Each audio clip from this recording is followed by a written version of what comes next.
โลกี่บาทไหมไม้โลกี่บาทนี่บ่95หมดนู่นได้เท่าไหร่หมดนู่นเลย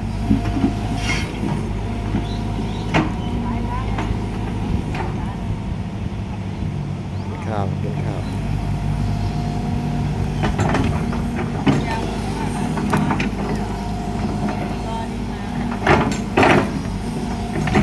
เป็นซูมิจิโม่ทีมงานโชคชัยนะครับ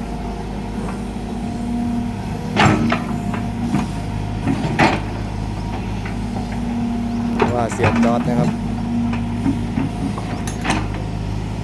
ตอนนี้พักเที่ยงกันนะครับ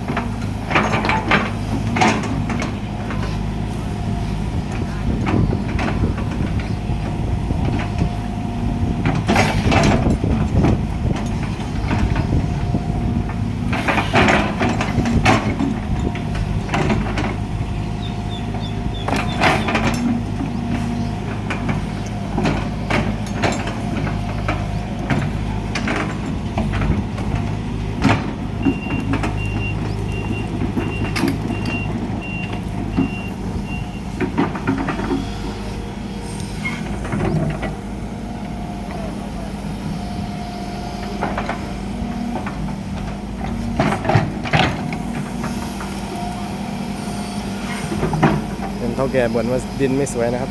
ดินแหลกบนทราย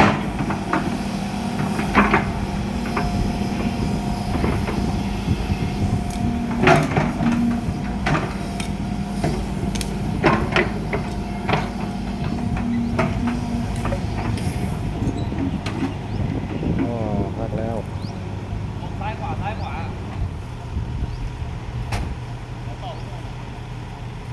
เปลี่ยนคนขับ